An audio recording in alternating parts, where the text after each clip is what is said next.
Bonjour et bienvenue dans Milkshaker, le podcast qui agite les idées reçues sur l'allaitement. Je suis Charlotte Bergerot-Palisco, la maman d'un petit garçon de 4 ans, et dans la vie je suis ostéopathe spécialisée en périnatalité. J'ai destiné ma pratique aux femmes et aux enfants, en particulier dans cette période charnière autour de la grossesse, de la naissance et du postpartum, avec une spécificité, permettre au bébé de mieux téter pour mettre en place un allaitement serein en libérant les bébés des tensions qui les empêchent de téter correctement. Ce podcast, je l'ai imaginé pour vous offrir des témoignages variés, des expériences de familles qui ont allaité plus ou moins longtemps et avec plus ou moins de facilité. Ici, vous découvrirez l'allaitement sous toutes ses coutures. Vous pourrez aussi vous informer auprès de professionnels, tous spécialisés dans le domaine, qui vous apporteront lors d'épisodes experts les informations les plus justes et vous permettront de vous orienter en cas de difficulté. Mon objectif, il est très simple, offrir ces informations à toute mère, famille et tout professionnel qui souhaite se renseigner sur le sujet, que chacun puisse faire ses choix de façon éclairée et casser les idées reçues qui circulent pour vous rendre l'allaitement plus accessible, plus facile, normal, banal même, et ce qu'importe vos envies et votre projet. Ce qui aide ces informations à se diffuser pour que le plus grand nombre puisse en bénéficier et qui permet à Milkshaker de continuer de s'agiter, c'est vous, par vos partages autour de vous, sur les réseaux, vos écoutes, mais aussi vos notes ou étoiles sur les plateformes d'écoute. Alors je vous serais très reconnaissante de prendre 1 minute pour soutenir ce projet. Et maintenant, place à l'épisode. On démarre aujourd'hui une série de 3 épisodes pour découvrir des expériences de mamans dont les bébés sont nés porteurs de fentes labio-palatines. C'est dans l'épisode 85 que vous retrouverez les informations d'une consultante experte dans le domaine pour vous donner les clés pour allaiter un bébé qui est porteur de fentes. Mais dans cet épisode et les suivants, ce sont donc des mères que vous entendrez. J'ai voulu donner la parole à plusieurs d'entre elles, d'abord au sein d'un même épisode, mais le 3 voix était confusant pour la compréhension, donc je suis revenue aux bonnes vieilles méthodes. Une petite interview pour chacune pour ne pas s'en mêler les pinceaux, le sujet en lui-même étant déjà assez complexe. C'est donc aujourd'hui Madeleine qui prend la parole pour vous raconter son histoire et celle de Julia, 11 mois, et de leur allaitement.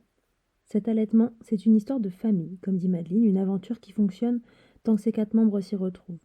Et comme régulièrement dans les allaitements de bébés porteurs de fentes labio-palatines, c'est aussi l'histoire d'un tire-allaitement que Madeleine va vous raconter, qui, on le sait, ne sont pas toujours de tout repos. Alors place à Madeleine, à Julia et à leur famille dans Milkshaker. Je vous souhaite une belle écoute. Salut Madeleine, bienvenue dans Milkshaker. Merci, bonjour. Alors Madeleine, on est là aujourd'hui pour que tu nous racontes ton histoire, qui est toute particulière puisque tu as un bébé qui est né avec une fente labio-palatine et que tu as décidé de l'allaiter. Et donc j'avais envie de recueillir ton histoire d'allaitement pour savoir comment tu t'y es pris, comment ça s'est passé et voilà, quelles sont les difficultés que tu as rencontrées pour allaiter ton bébé. D'abord, je veux bien que tu te présentes, que tu nous dises qui tu es, ce que tu fais dans la vie et si tu as des enfants et si tu as déjà allaité avant cette expérience-là. Donc je m'appelle Madeleine, je vis en Bretagne, j'ai 31 ans. J'ai une petite fille de 3 ans et demi qui s'appelle Roxane et une petite Julia qui a 11 mois depuis quelques jours. Donc Roxane, elle est allaitée depuis sa naissance. En allaitement exclusif pendant les 3 premiers mois. Et puis après, j'ai repris le travail, donc j'ai tiré mon lait. Okay. Et à date, elle est toujours allaitée. Et donc Julia, elle est née avec une fente labio-palatine unilatérale gauche. Et voilà, donc ça a été compliqué pour moi de se projeter forcément sur un allaitement, parce que dès l'annonce, on m'a dit que ça allait être compliqué. Donc je suis partie dans une aventure de tire-allaitement depuis sa naissance. Donc je suis en co-allaitement, donc j'ai ma grande qui est toujours au sein et ma petite qui est toujours allaitée via le tire-lait. Alors, quand tu as su que ton bébé allait naître avec une fente labio-palatine, qui t'a dit que ça allait être compliqué de l'allaiter ? À peu près tout le monde, je crois. La sage-femme, le gynéco, le chirurgien, ouais, globalement tout le corps médical. Ok, et du coup, tu t'es pas imaginé une seule seconde pouvoir la mettre au sein. C'est quand même quelque chose que tu as essayé à sa naissance ou même pas ? Si, c'est parce que c'est quelque chose qui me tenait très à cœur et ça a été un deuil qui a été vraiment compliqué compliqué à faire pendant la grossesse parce qu'avec ma grande, j'ai vécu vraiment une belle aventure et que je poursuis. Et donc, j'étais loin de m'imaginer que ça allait être différent avec ma deuxième. Donc, en fait, voilà, ce que j'ai cherché à faire, c'est récupérer un maximum d'informations, que ce soit auprès de professionnels, donc une IBCLC qui était bien renseignée sur le sujet, qui m'a aidée. Je suis passée aussi par l'association de l'Or Blanc, où j'ai pu être en contact avec donc une marraine qui m'a ensuite redirigée vers des mamans qui ont aussi eu à faire face à ce problème et qui m'ont pu faire un retour d'expérience et un témoignage. Et voilà, mon idée, c'était vraiment d'essayer de prendre un maximum d'informations, de conseils, d'astuces, et puis pour essayer, en fait, le jour de sa naissance, pour me dire que voilà, j'avais mis en place tout ce que je pouvais pour essayer de la faire téter au sein et que j'avais pas de regrets si ça marchait pas et que moi j'avais tout essayé. Donc quand elle est née, on l'a mise au sein pour la tétée de bienvenue, voilà, ne serait-ce que pour le premier contact et pour le plaisir, même si ça n'a pas été une tétée efficace. Et voilà, ce qu'on m'avait dit, c'est qu'avec sa fente, elle n'était pas en mesure de faire l'étanchéité, et donc une succion efficace. Donc il y avait quand même peu de chances que je la nourrisse de cette façon. Après, en chambre, quand on est remonté en chambre, voilà, j'ai essayé encore. J'ai essayé aussi avec le personnel qui était présent parce que je leur avais fait part de ce souhait et que vraiment ça me tenait très très très à cœur. Je me souviens même une fois, on devait être il devait y avoir la pédiatre, moi, mon bébé et une auxiliaire puère. Et voilà, on était à 6 mains en train d'essayer de faire téter ma puce. Et là, j'ai dit stop, on arrête. Quoi. C'est trop. C'est pour essayer de lui trouver une position qui soit favorable. Après, on a essayé de mettre en place un bout de sein.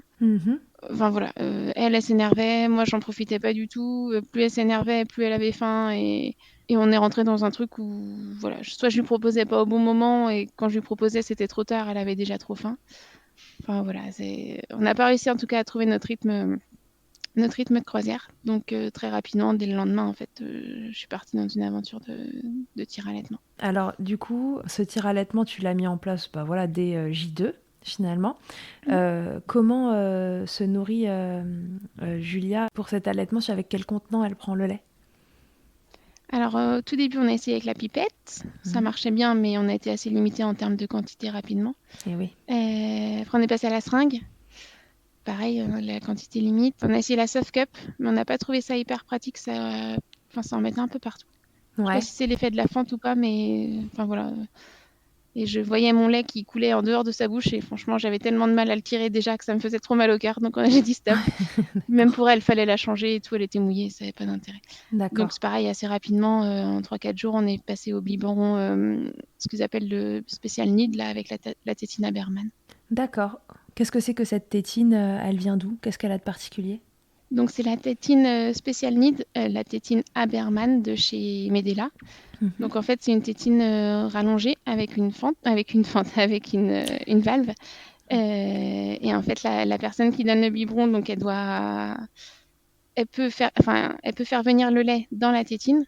Et puis après, avec un système de pression avec les doigts, on aide le bébé à récupérer le lait dans la mesure où le bébé est pas capable de coincer la tétine entre sa langue et son palais. Oui, d'accord. Parce que donc Julia, elle a une fente labiopalatine qui va assez loin sur le palais et donc qui fait communication avec la sphère ORL, la cavité nasale. Donc ça, c'est le principe des fentes labiopalatines, mais assez profonde pour qu'elle puisse à aucun endroit en fait venir appuyer vraiment sa langue là-haut et ensuite faire la dépression, c'est ça? Alors ça, c'était vrai au début. Après, assez rapidement, quand elle a grandi en fait et qu'elle a pris du tonus, nous, on ne l'était plus du tout. D'accord. Elle faisait elle-même avec sa langue, elle avait la force de... Soit elle positionnait la tétine du côté droit où elle n'avait pas sa fente. Ouais. Je pense que, enfin voilà, elle a trouvé son astuce à elle en fait pour être autonome. D'accord. Et ça, au bout de combien de temps elle a trouvé? J'aurais pu te dire, mais ça n'a pas été très long, je dirais 3 mois, ça a été assez rapide. Est-ce que à ce moment où elle se met à trouver une solution, tu t'es dit, tiens, est-ce que j'essaye de la remettre au sein ou non, t'avais fait le deuil de ce projet-là et tu t'es dit, maintenant on est bien comme ça roule? Est-ce que c'était envisageable déjà de la remettre au sein plus tard? Après, c'est sûrement envisageable. Est-ce que je l'ai envisagé? En fait, j'y ai beaucoup pensé, mais je l'ai jamais osé.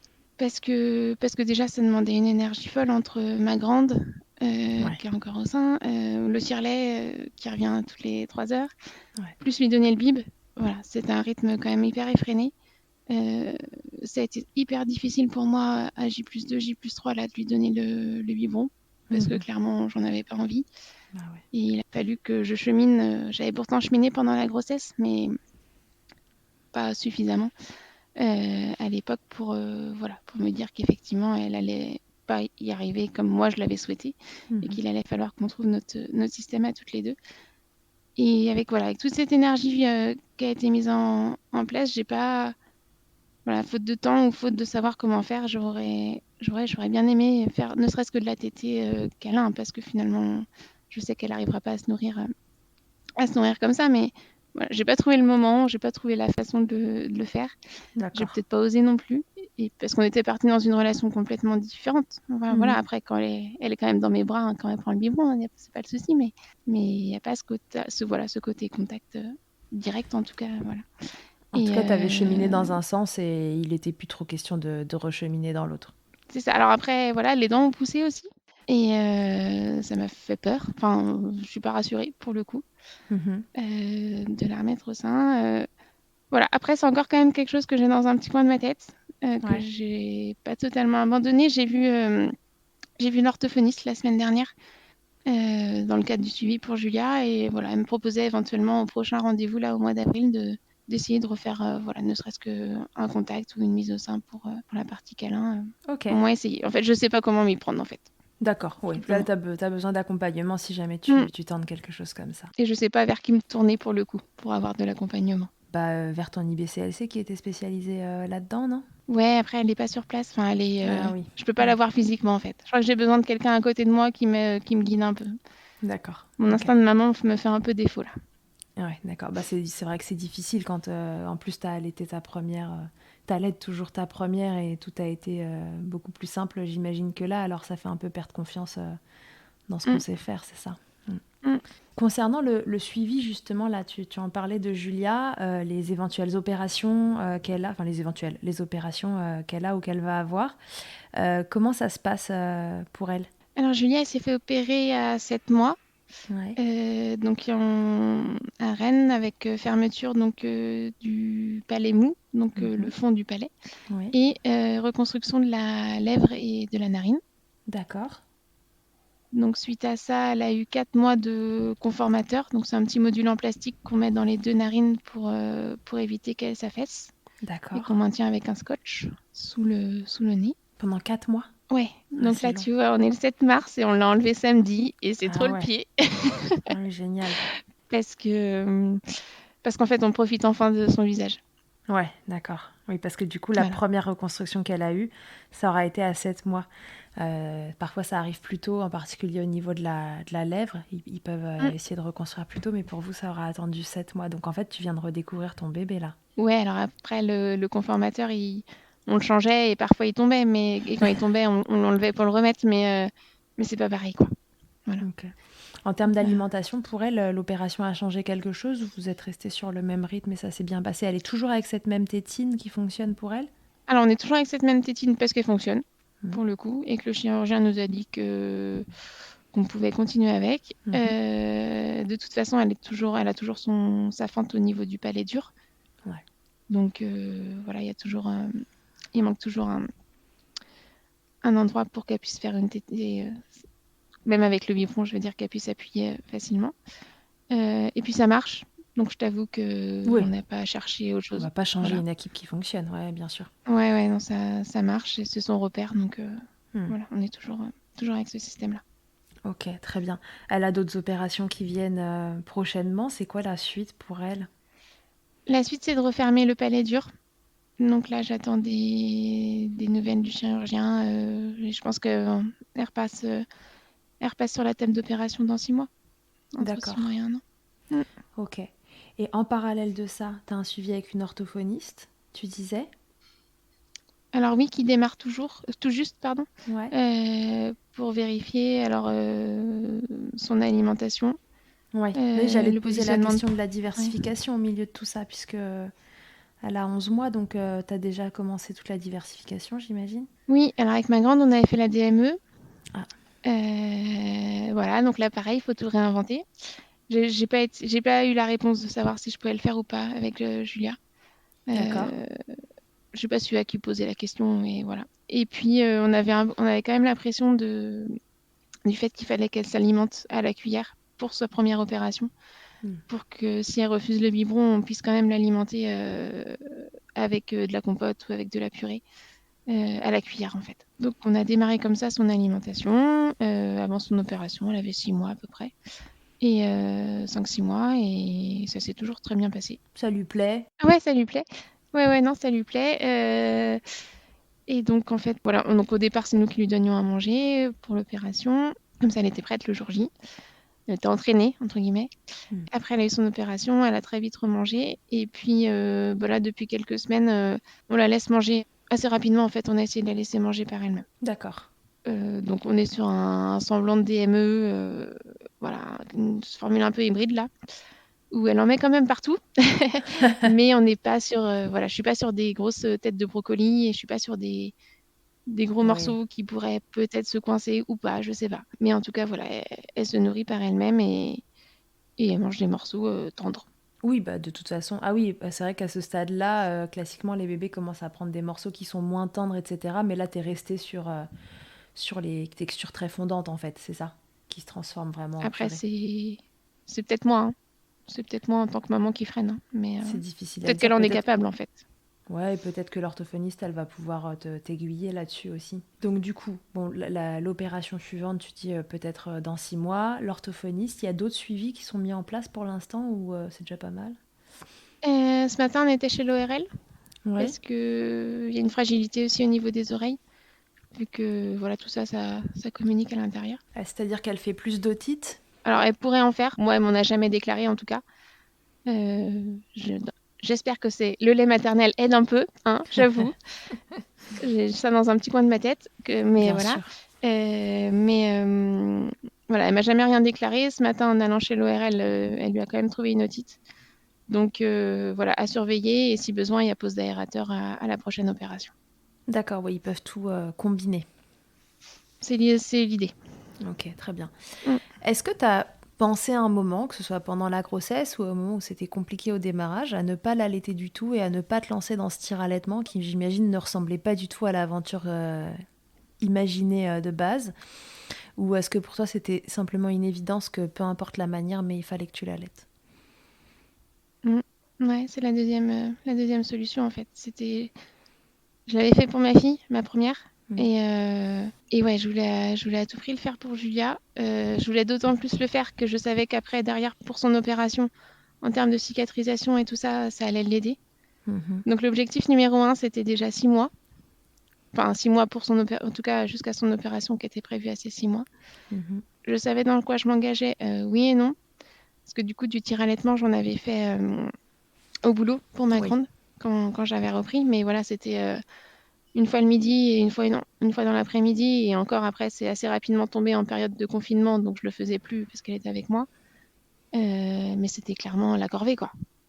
Ouais. J'ai démarré une expérience de tir-allaitement avec Julia en sachant que ça n'a aucun charme et que c'est complètement mécanique, quoi. C'est sûr que c'est moins charmant, en tout cas en plus quand c'est pas le choix de base, c'est sûr que c'est moins charmant que l'allaitement au sein, ça c'est certain. Et alors du coup, sur quel rythme tu t'es calé pour démarrer? Tu tirais toutes les 3 heures, jour et nuit, t'as fait ça pendant combien de temps? Est-ce que tu le fais encore? Alors, ouais, j'ai démarré toutes les 3 heures. Après, j'avais une règle que j'ai gardée jusqu'au bout, c'était ne pas mettre de réveil. Et ça m'a sauvée, vraiment, je pense. Ouais. Parce que sur des groupes un peu particuliers, spécialisés, là, j'avais lu, c'est toutes les 3 heures, telle heure, telle heure, telle heure, etc. Et je me suis dit, mais c'est juste pas possible dans ma vie actuelle, en fait, de rythmer autant les choses et de faire ça comme ça.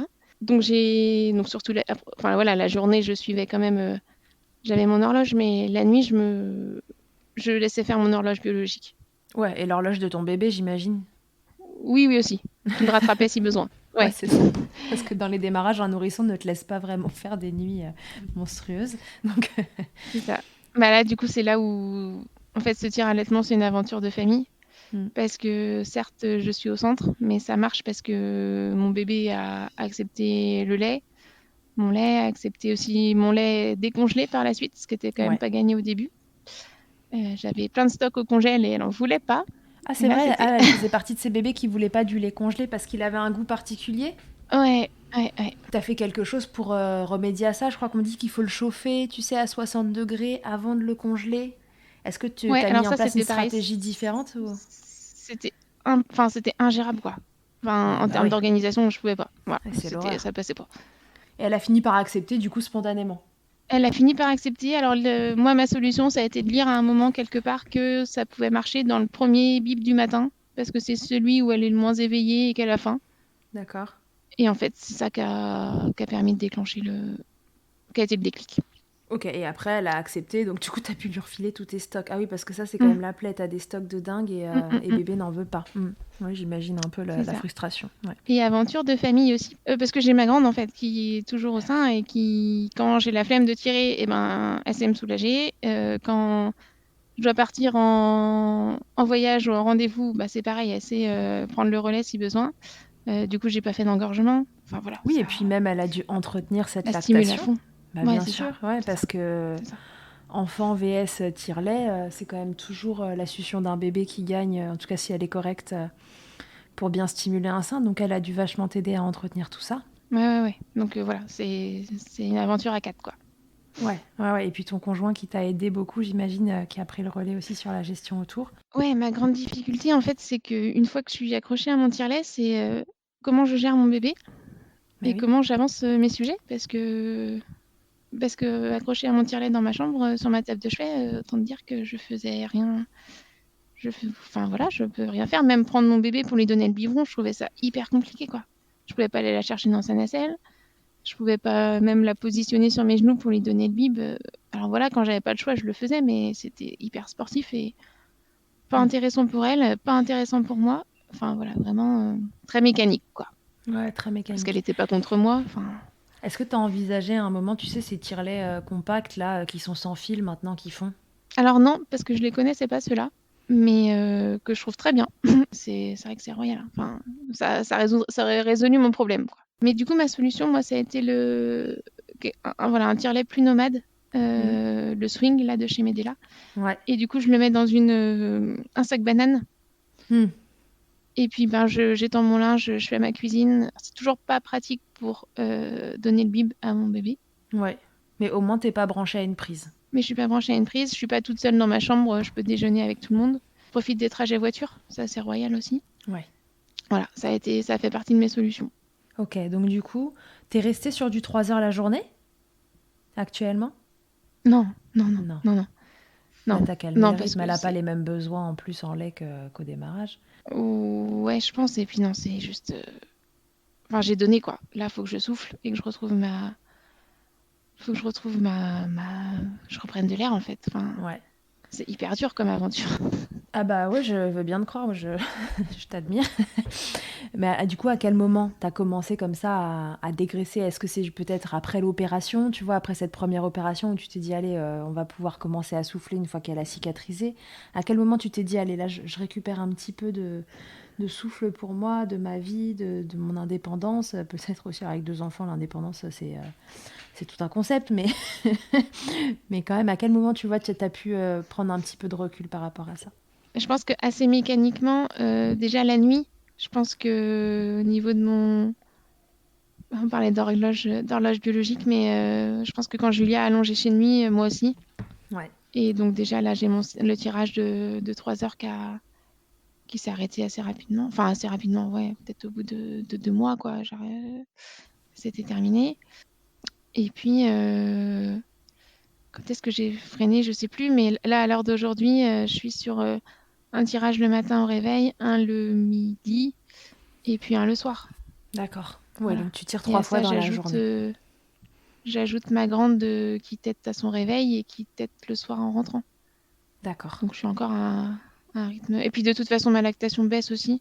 Hmm. J'arrive plus à tirer autant que voilà, je n'ai pas l'explication, mais j'ai peut-être un corps qui fatigue aussi, hein. Oui, j'imagine la fatigue qui a pu s'accumuler là depuis le début. Ouais. Oui, puis même physiquement, j'ai plus tellement de réserve là. Donc voilà, je m'écoute aussi en fait. C'était aussi la clé. C'était de se dire, ok, on se lance dans cette aventure-là.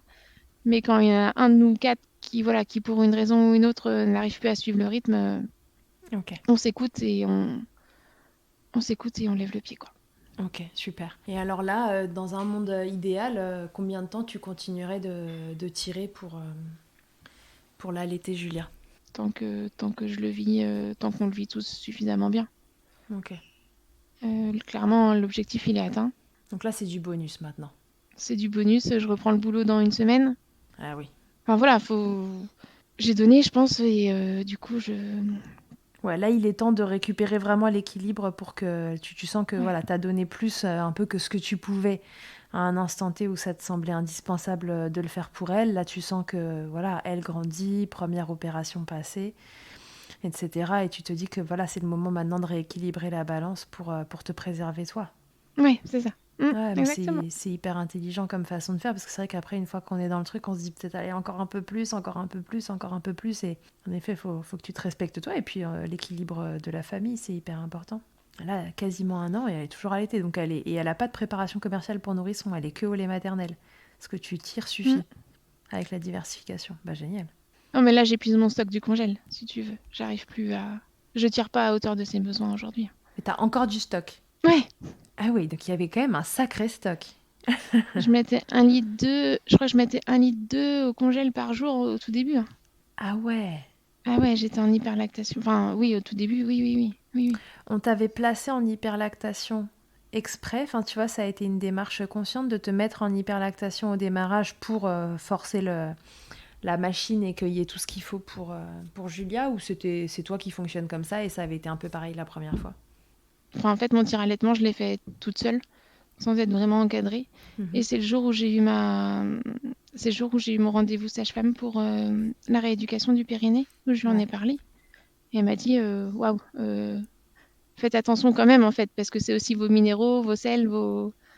enfin, c'est vos vitamines, tout ça quand même, quoi. Enfin, ça reste votre corps que vous videz, que vous mettez pas dans votre bébé en plus, mais dans votre congèle pour l'instant. Donc, donc freinez, en fait. D'accord, ouais, ça t'a fait Mm. une prise de conscience qu'elle te dise ça Ouais. ouais, quand même, tranquille, ça va aller. Mm. Ok, très bien. Donc là, bah, finalement, tu te laisses vivre et tu vois ce que t'amène la suite. Si ça doit s'arrêter demain, c'est ok pour toi, en fait. Ouais, alors je suis pas encore arrivée à ce stade-là, hein, D'accord. dans mon cheminement, mais, euh, mais avec du recul, ouais, je serais fière de ce qu'on a réussi à faire, ouais. Ouais, ouais. Hmm. Est-ce que je le referais? Ah, Oui, sûrement, mais punaise que c'est dur, ouais. que c'est Qu'est-ce que dur. tu en Ouais. auras tiré de cette expérience-là, ouais, tu vois, si tu regardes un petit peu en arrière, peut-être que c'est encore trop tôt parce que t'es encore dedans. Mais si tu regardes les 11 derniers mois et ce qui s'est passé, c'est quoi ton sentiment? Ou tes sentiments, parce qu'il y en a peut-être plusieurs qui se mêlent. Ouais, il y en a plusieurs. En fait, ce tir allaitement, c'était mon compromis suite à la déception que j'avais pu avoir avec par rapport au projet que j'avais initialement. C'était mon compromis, c'était puis enfin, ma réussite aussi, c'est qu'aujourd'hui Julia, elle a 11 mois et elle est passée au travers de tous les microbes. Voilà, hormis les médicaments qu'elle a pris pendant 3 jours après son opération, elle a rien eu. Et pourtant, sa sœur est rentrée à l'école au mois de septembre. Oui, c'est ce que j'allais dire. Avec Donc, une petite de 3 ans et demi, des microbes, il y en a qui arrivent à la maison. je pense que voilà, alors après, voilà, enfin, est-ce qu'il y a une cause-conséquence? Je ne saurais jamais. Mais voilà, j'ai envie de me dire que je lui ai donné, que par les sacrifices et le temps passé, voilà, je lui ai donné les clés pour bien la lancer, en tout cas Mm. physiquement et en termes je trouve pas le mot, mais d'anticorps et en termes Ouais, ouais, chimiquement. Mm. de bonnes choses, voilà, pour la suite, quoi. Donc t'es fière de ça. Ouais, ouais, ouais, Ouais, ouais. ouais. Mais voilà, si c'était à refaire, certainement que tu le referais pour la santé d'un bébé, mais t'as trouvé que c'était un peu trop parfois. Ouais. Bah, en fait, il n'y a pas de répit, quoi. C'est juste que ça fait 1 an qu'il n'y a pas de répit. Bah ouais. Il n'y a pas de répit dans la vaisselle, il n'y a pas de répit parce qu'il faut quand même tout nettoyer, il faut charger le tire-lait, Ouais, ouais, c'est du tir-allaitement. C'est d'ailleurs, ouais, là c'est dans le cadre d'une fente labiopalatine, mais en fait C'est même l'histoire du tir-allaitement de façon plus générale. Ça, c'est qu'en fait, c'est hyper demandeur, puisqu'en fait, on double le temps de care autour de tout ça. C'est s'occuper de tirer, du tire-lait, de la logistique autour, et c'est ensuite nourrir bébé dans un second temps. Oui, et en dehors, comme tu dis, en dehors d'une... Enfin, fente ou pas fente, le sujet est le même, là, pour le coup. Ouais, c'est ça le n'a rien sujet du changé. tir-allaitement. Ah ouais, ok. Très bien. Et donc, du coup, l'allaitement de ta grande, elle, qui a 3 ans et demi, tu la vois aller vers du sevrage naturel, du coup, j'imagine. Vous en êtes là. Oui, ouais. En fait, puis voilà, du coup, j'ai encore ce contact avec elle. Ça donne du sens aussi parce que j'ai ce contact avec elle que j'ai pas avec ma grande, et je pense que du coup, avec ma petite. Ouais. Et je pense que du coup, j'y trouve aussi un peu mon compte, même si c'est pas toujours évident d'allaiter encore une enfant de 3 ans et demi. Je trouve que ça demande de l'énergie, quoi. Ouais. C'est plus la même chose qu'un petit bébé. Tu trouves ça plus demandeur ?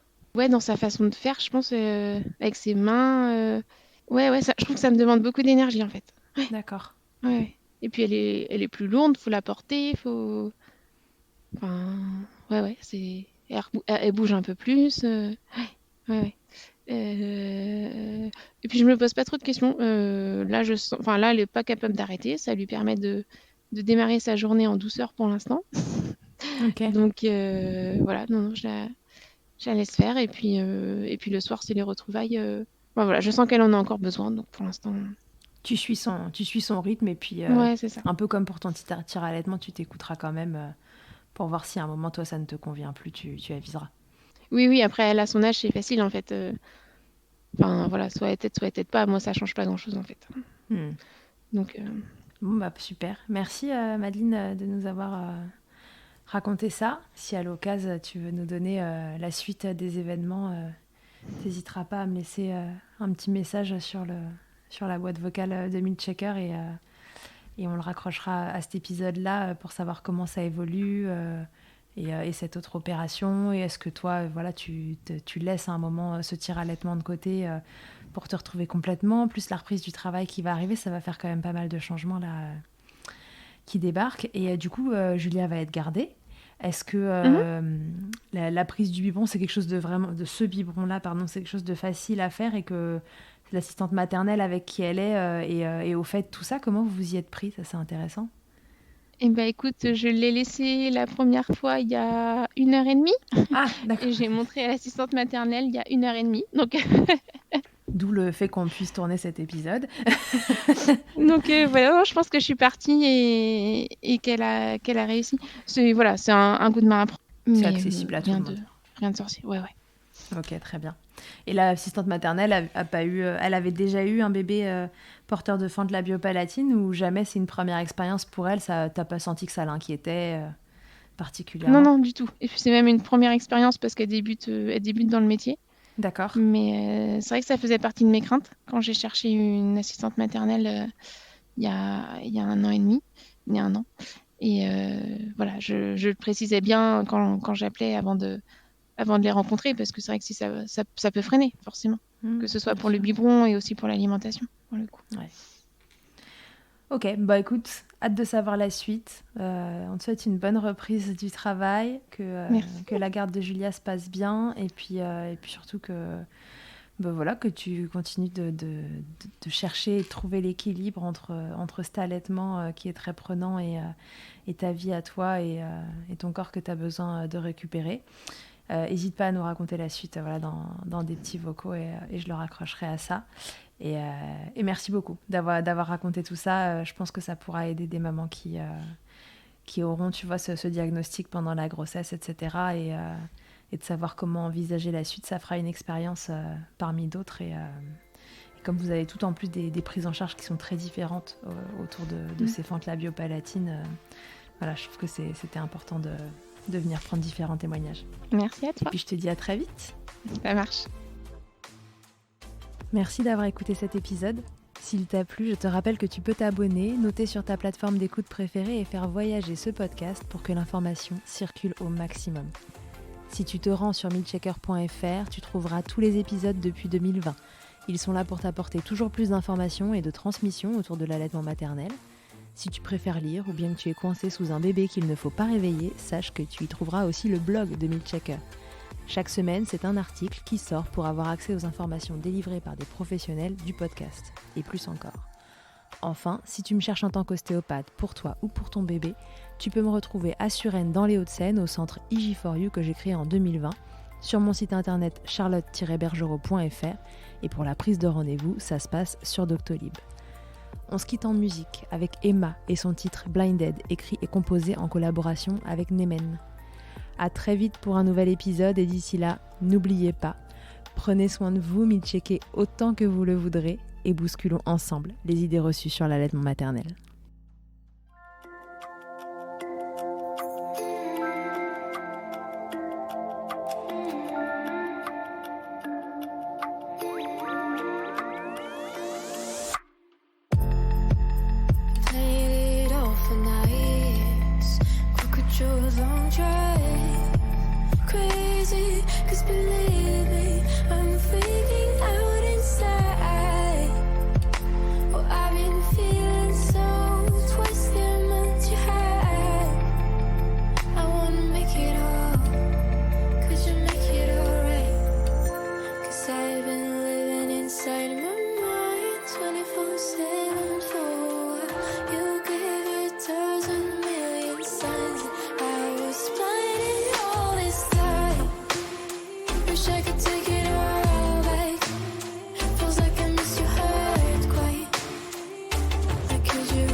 Wish I could take